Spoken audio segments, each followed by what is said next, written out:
विद्यार्थी राजनीति विज्ञान की कक्षा में आप सभी का स्वागत है। आज के इस वीडियो लेक्चर में हम दुनिया के एक सबसे बड़े अंतर्राष्ट्रीय राजनीतिक संगठन अर्थात लीग ऑफ नेशन राष्ट्र संघ के बारे में डिस्कस करेंगे। राष्ट्र संघ के अंगों के बारे में। राष्ट्र संघ के 3 प्रमुख अंग हैं, सभा, परिषद और सचिवालय। तो पहला अंग है इसका सभा है, द असेंबली। सभा एक प्रकार से राष्ट्र संघ की विधान पालिका की तरह है और राष्ट्र संघ के सभी मेंबर सभा के भी मेंबर हैं। तो आइए आज हम राष्ट्र संघ के पहले अंग द असेंबली के बारे में डिस्कस करते हैं। असेंबली क्या है, असेंबली की रचना क्या है, असेंबली के सदस्यों का चुनाव कैसे होता है, असेंबली की समितियां कौन कौन सी है, असेंबली के पास कार्य क्या है, शक्तियाँ क्या है, असेंबली की भूमिका क्या है, असेंबली की राष्ट्र संघ में स्थिति क्या है। सभा की रचना। राष्ट्र संघ का प्रथम महत्वपूर्ण अंग सभा है। यह राष्ट्र संघ की विधान पालिका की तरह है। इसने विचारशील संस्था के रूप में कार्य किया है। सभी सदस्य राष्ट्र संघ में सभा के प्रतिनिधि सदस्य हैं। सभा का विस्तृत वर्णन अनुच्छेद 3 से अनुच्छेद 5 के बीच किया गया है। सभा की प्रथम बैठक में कुल 42 सदस्य थे। सभा में प्रत्येक सदस्य को 3 प्रतिनिधि भेजने का अधिकार। प्रतिनिधियों का चयन राज्य सरकारों के द्वारा किया जाता था। अध्यक्ष का चुनाव प्रेसिडेंट एंड वाइस प्रेसिडेंट। सभा की बैठकों की कार्रवाई के संचालन के लिए सभा के सदस्यों द्वारा एक अध्यक्ष व 8 उपाध्यक्षों का चुनाव किया जाता था। अध्यक्ष का चुनाव प्राय छोटे देशों से किया जाता था। सभा के कार्यों को पूर्ण रूप से संपन्न करने के लिए समितियों का भी गठन किया जाता था। समितियों के सभापतियों को उपाध्यक्ष के रूप में जाना जाता था। राष्ट्र संघ के सभी प्रकार के कार्यों का पूर्ण रूप से संचालन करने के लिए उस कार्य को अनेक प्रकार की समितियों के माध्यम से संपन्न करवाया जाता था। राष्ट्र संघ के अधिवेशन के बारे में संविधा में व्यवस्था की गई है कि सभा की वार्षिक बैठक सितंबर मास में जिनेवा में निर्धारित की। आवश्यकता पड़ने पर सभा का विशेष अधिवेशन भी बुलाया जा सकता था। सभा की प्रथम बैठक 15 नवंबर 1920 को हुई और अंतिम बैठक 18 अप्रैल 1946 को हुई।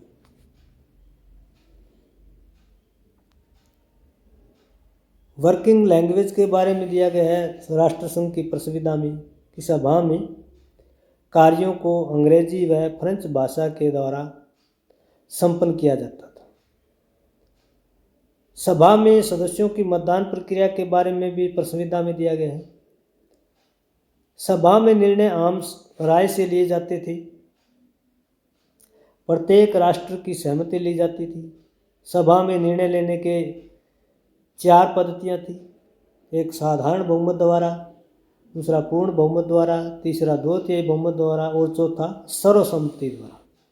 यानी सभा में जो भी इशू आते, जो प्रस्ताव आते थे, उसको निर्णय लेने के लिए 4 प्रकार की प्रक्रियाओं का प्रयोग किया जाता था। सभा के कार्यों को सभा की समितियों के द्वारा संपन्न किया जाता था। कार्य विभाजन किया गया, जैसे राजनीतिक विषय समिति। जितने भी राजनीतिक विषय थे वो राजनीतिक विषय समिति देखती। सामाजिक विषय, सामाजिक आंदोलनों से, सामाजिक न्याय से, मानवाधिकार से, महिलाओं से, बुजुर्गों से, अपंगों से जुड़ी समस्याएं सामाजिक विषय समिति। निशस्त्रीकरण समिति का कार्य है हथियारों की दौड़ को सीमित करना, नियंत्रित करना, समाप्त करना, सैन्य बजट को कम करना था। तकनीकी समिति तकनीकी कार्यों को संपन्न करती थी। बजट संबंधी समिति में बजट का अध्ययन किया जाता था, बजट का विश्लेषण किया जाता था। बजट समिति राष्ट्रसंघ के बजट के बारे में गहराई से अध्ययन करती थी। सदस्य राष्ट्रों के चंदे को लेकर के नियम बनाए जाते थे। संवैधानिक समिति का प्रमुख कार्य संविधान संशोधन, संविधान में बदलाव से संबंधित था। तो इस प्रकार से सभा की समितियां सभा के कार्यों को संपन्न करती थी।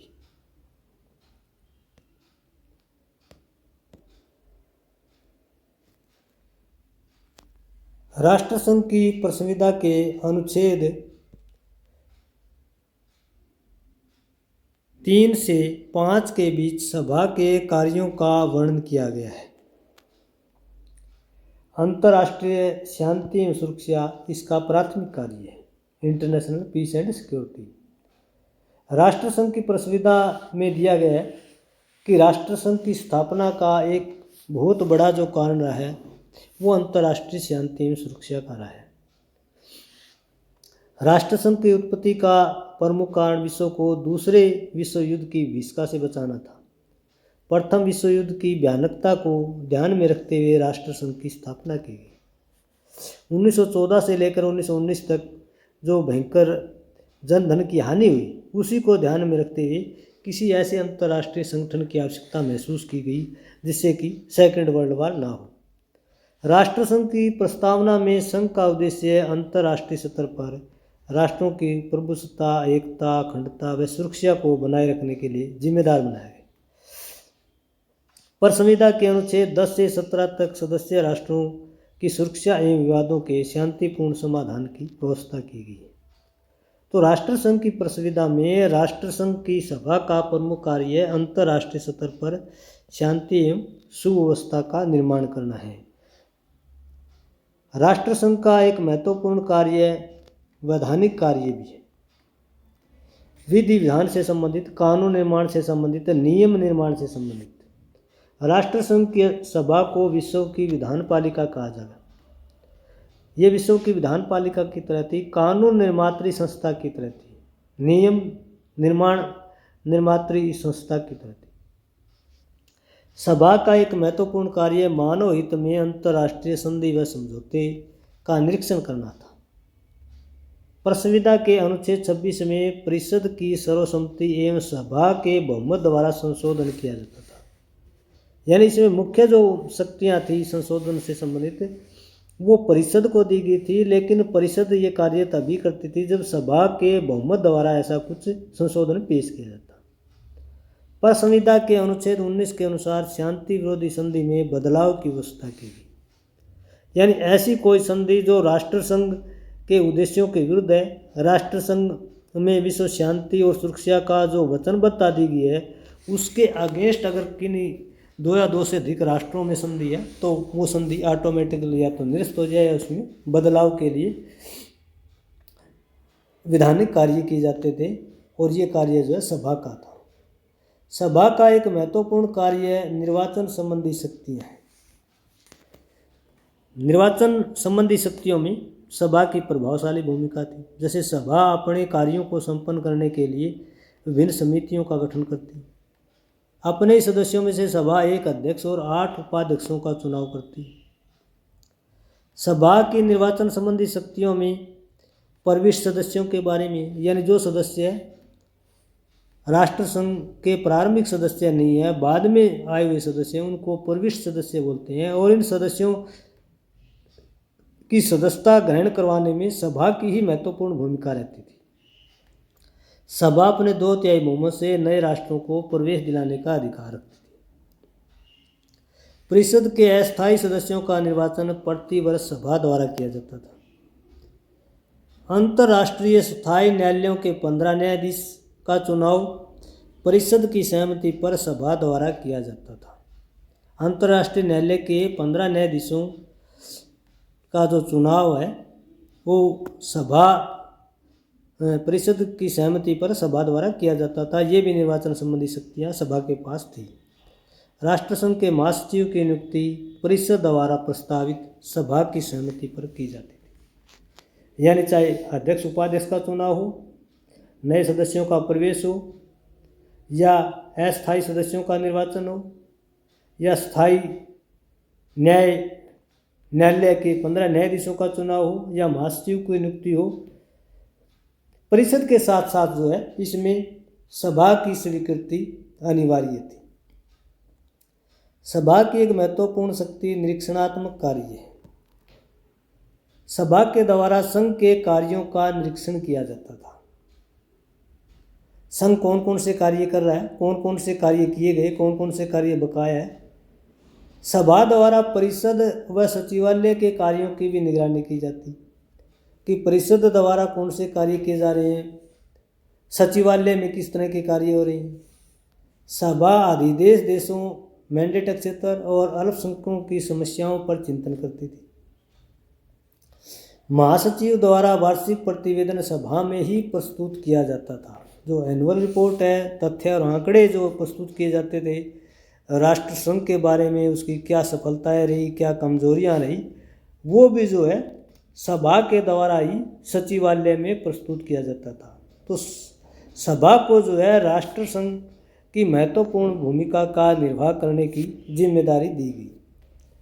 सभा निशस्त्रीकरण के भी कार्य करती थी, यानी हथियारों की दौड़ को सीमित करना, समाप्त करना, नियंत्रित करना, सैन्य बजट को कम करना। पर संविधान के अनुच्छेद 8 व 9 में निशस्त्रीकरण के प्रयासों पर बल दिया गया है कि विश्व में शांति सुरक्षा स्थापित करने के लिए निशस्त्रीकरण जरूरी है। राष्ट्रसंघ में सभा के द्वारा सदस्य राष्ट्रों के सैन्य साजो सामान, अस्त्र शस्त्रों की प्रतिस्पर्धा कम करना या समाप्त करने के प्रयास करना, सदस्य राष्ट्रों द्वारा दी गई युद्ध की धमकी या युद्ध को रोकने के सभा द्वारा प्रयास करने का कार्य भी राष्ट्रसंघ के द्वारा किया जाता था, राष्ट्रसंघ की सभा के द्वारा किया जाता था। यानी सभा अंतर्राष्ट्रीय स्तर पर हथियारों की दौड़ को सीमित करने, नियंत्रित करने, समाप्त करने, सैन्य बजट को कम करने, सैन्य साजो सामान को कम करने, सैनिकों की संख्या को कम करवाने के लिए युद्ध या युद्ध जैसी स्थितियां होती थी तो सभा की प्रमुख भूमिका रहती थी इसमें। सभा के कुछ विचारशील कार्य भी थे, डेलिब्रेटिव फंक्शन है। सभा एक तरह से विचारशील संस्था के रूप में कार्य करती थी। जिस तरह से हर देश के अंदर दूसरा जो महत्वपूर्ण सदन होता है वो विचारशील संस्था के रूप में कार्य करता है, इसी तरह सभा का एक महत्वपूर्ण कार्य अंतर्राष्ट्रीय मुद्दों पर चिंतन करना था। सभा में विभिन्न घटनाओं का तथ्य व आंकड़ों के आधार पर विश्लेषण किया जाता, अध्ययन किया जाता। सभा में सदस्य राष्ट्रों को अपनी समस्याएं रखने का अधिकार था। सभा को अंतर्राष्ट्रीय शांति व सुरक्षा के लिए प्रस्ताव पारित करने का अधिकार था। सभा अंतर्राष्ट्रीय विवादों के शांतिपूर्ण समाधान के लिए अनेक तरीकों जैसे पंच निर्णय व जांच पड़ताल इत्यादि का प्रयोग करती थी। तो सभा जो है एक विचारशील संस्था के रूप में थी। जितने भी अंतर्राष्ट्रीय स्तर की सामाजिक, राजनीतिक, आर्थिक, सांस्कृतिक, भौगोलिक, रणनीतिक समस्याएं थी उनके ऊपर चिंतन मनन किया जाता, उनके से संबंधित तथ्यों को, आंकड़ों को इकट्ठा किया जाता, उनका विश्लेषण किया जाता था, अध्ययन और विश्लेषण करके फिर उसके समाधान के प्रयास किए जाते थे और ये कार्य सभा के द्वारा किया जाता था। सभा को अधिदेश पद्धति का भी अधिकार था। पर संविधान के अनुच्छेद 22 के अनुसार सभा का कार्य शत्रु देशों से छीने हुए प्रदेशों पर अधिदेश प्रणाली को लागू करना था। यानी फर्स्ट वर्ल्ड वार के दौरान कुछ क्षेत्र जो युद्ध के दौरान बड़े राज्यों के द्वारा नियंत्रित कर लिए गए थे, ऐसे क्षेत्रों को अधिदेश प्रदेश कहा गया और उनकी राजनीतिक, सामाजिक, आर्थिक विकास और मानव जो अधिकार की जो जिम्मेदारी है वो राष्ट्रसंघ को ही दी गई, राष्ट्रसंघ की सभा को दी गई। सभा का कार्य क्या था कि अधिदेश प्रदेशों के नागरिकों के साथ न्यायपूर्ण व्यवहार को देखना। सभा को यह अधिकार दिया गया कि जर्मनी व टर्की के उपनिवेशों के आर्थिक व सामाजिक विकास संबंधी कार्यों के लिए अधिकृत किया जाए। अल्पसंख्यकों के अधिकारों की रक्षा करना सभा का कार्य था। फ्रेंच टोगोलैंड, ब्रिटिश टोगोलैंड, ब्रिटिश कैमरून्स, नौरू द्वीप, ये ऐसे बहुत सारे मैंडेट क्षेत्र थे जो लगभग 1994 में जाकर के स्वतंत्र हुए और ये सभी प्रदेशों का जो सामाजिक, आर्थिक, राजनीतिक विकास की जो जिम्मेदारी थी वो सभा के ऊपर ही थी। सभा की वित्तीय शक्तियाँ भी प्रदान की गई थी।